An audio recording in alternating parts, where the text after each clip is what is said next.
हर साल कुछ सालों से हमने इंटरनेशनल विमेंस डे पे ये मुहिम शुरू की थी कि विमेंस हेल्थ को फोरफ्रंट पे लाया जाए, क्योंकि महिलाएं अक्सर निग्लेक्ट हो जाती हैं हेल्थ केयर में और डिपेंडेंट भी हो जाती हैं कई बार कि उनकी जो नीड्स हैं, डिमांड्स हैं हेल्थ की, वो अक्सर मिस हो जाती हैं। और अगर हम चलें आगे आगे देखें तो एक्चुअली डायबिटीज़, ओबेसिटी, हार्मोनल बीमारियां महिलाओं को डायरेक्टली ज़्यादा अफेक्ट करती हैं, इनफर्टिलिटी का कारण बनती हैं। पॉलीसिस्टिक ओवरी सिंड्रोम एक मेजर समस्या है हमारे रीजन में। डायबिटीज़ विमेन में अक्सर ज़्यादा सिवियर होती है, ज़्यादा कॉम्प्लिकेशंस होते हैं इसके।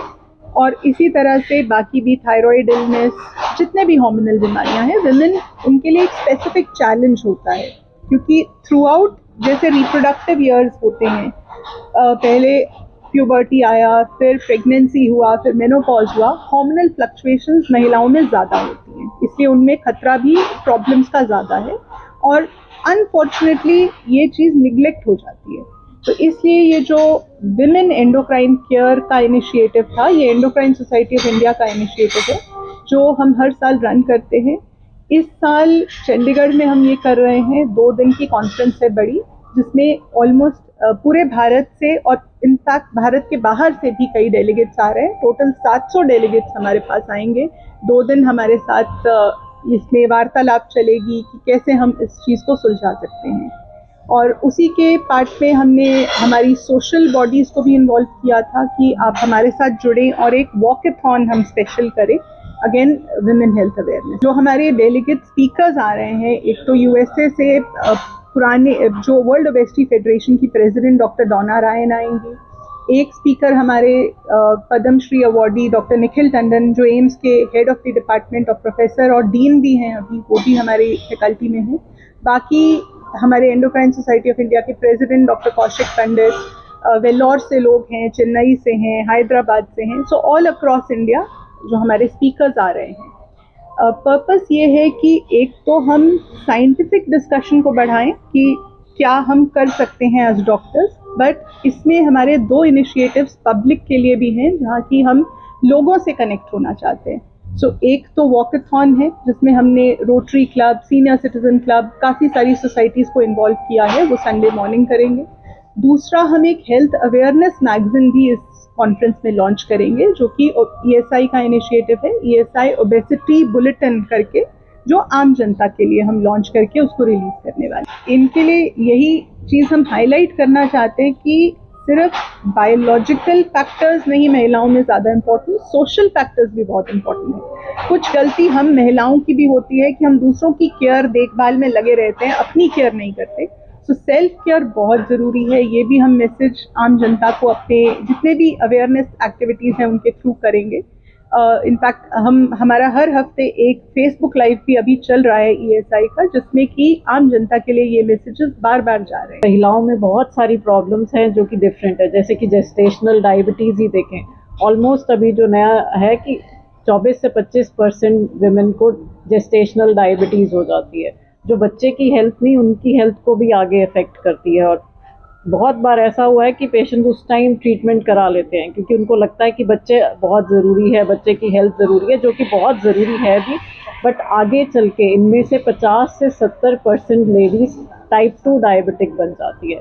और समहाउ ऐसा होता है कि डिलीवरी के बाद कि वो आगे बाद में आती ही नहीं, क्योंकि बच्चे के उसमें घर के कामों में बहुत ही रुझ जाती है। तो इसमें हम, जैसे कि मैडम ने कहा कि हमने ईएसआई में एक इनिशिएटिव भी लिया है कि हम उन लेडीज़ को फॉलो करना चाहते हैं कि जिसको जेस्टेशनल डायबिटीज़ हुई है, कि आगे चल के उनकी मेटाबॉलिक प्रॉब्लम्स जैसे कि डायबिटीज़ कैसे चल रही है, उन्होंने ब्लड टेस्ट कराए हैं कि नहीं। तो ये एक जीडीएम पे भी प्रोग्राम शुरू किया जा रहा है जिसमें हम उन पेशेंट्स को फॉलो करेंगे और उनको बुला के उनके टेस्ट करेंगे और बेसिकली उनको अवेयर करेंगे ड्यूरिंग प्रेगनेंसी और उसके बाद भी कि ये सिर्फ प्रेगनेंसी की प्रॉब्लम नहीं है, आगे चल के उनको डायबिटीज़ का रिस्क काफ़ी है। इसके अलावा थायराइड की प्रॉब्लम्स प्रेगनेंसी में बहुत कॉमन होती है। 13 to 20% वेमेन में थायराइड डिसऑर्डर्स होते हैं जिनको ट्रीट करना है। तो हर लेवल पे ये डिस्कस किया जाएगा कि इसको कैसे बेहतर ट्रीट किया जा सकता है। और दूसरा है कि जब पेशेंट हमारे पास क्लिनिक में आता है उसकी अवेयरनेस हमें इंक्रीज़ करनी है। तो उसके लिए हम ESI सोसाइटी के थ्रू अवेयरनेस पैम्फलेट भी बना रहे हैं कि आगे चल के उनको कैसे, क्योंकि प्रेगनेंसी के बाद वो पेशेंट्स हमारे टच में नहीं रहते, तो ड्यूरिंग प्रेगनेंसी उनकी फैमिली को ज़्यादा सेंसिटाइज किया जाए कि आगे चल के भी उनकी सेहत का पूरा ध्यान रखना चाहिए, ताकि उनको डायबिटीज़ और जो बाकी मेटाबॉलिक प्रॉब्लम्स हैं वो कम से कम हो। जैसे कि ये प्रेगनेंसी में ही जेस्टेशनल डायबिटीज़ आजकल बहुत ही कॉमन हो गई है, और ये ऐसा नहीं है कि बहुत ही हाई सोशल वर्ग में देखी जाती है, इवन लो सोशल वर्ग में भी देखी जाती है। जितने भी हम लोग एंडोक्राइनोलॉजिस्ट हैं, यूजुअली सब लोग पेरिफेरी में भी जाते हैं और वहाँ पे काम कर रहे हैं, और उन पेशेंट्स को एक्चुअली हम इंसुलिन फ्री दिलवाते हैं, उनको काफ़ी टाइम हम ग्लूकोमीटर भी अवेल करते हैं। तो काफ़ी सारी कंपनीज के साथ ऐसा एसोसिएट करके ग्लूकोमीटर, ब्लड शुगर मॉनिटरिंग, और कुछ ऐसे लोग भी हैं हमारे साथ जो उनको वो इवन वापस नहीं आते, फ़ोन पे ही उनका हेल्प की जाती है, क्योंकि काफ़ी बहुत ही लो इकोनॉमिक स्टेटा के पेशेंट्स भी हैं। महिलाओं को ये मैसेज जाना बहुत ज़रूरी है कि अपनी फैमिली और बच्चों की हेल्थ से इम्पॉर्टेंट उनकी अपनी हेल्थ है। अगर वो स्वस्थ होंगी, वो अपने और उनका खान पान ठीक होगा, उनका लाइफस्टाइल ठीक होगा, तो वो अगली जनरेशन को इन्फ्लुएंस कर सकेंगी। एक हेल्दी विमेन ही आगे की जनरेशन को इम्प्रूव कर सकती है। तो अगर ये एक छोटा सा बदलाव किसी गृहिणी की लाइफ में, उसकी डाइट, एक्सरसाइज में लाया जाता है, तो वो पूरे परिवार को इम्प्रूव करेगी, और ये हमारी पूरी नेक्स्ट जनरेशन को इम्प्रूव करेगी। जितनी भी क्रॉनिक लाइफस्टाइल बीमारियां हैं, इनमें लाइफस्टाइल, एक्सरसाइज और डाइट बहुत ज़रूरी है।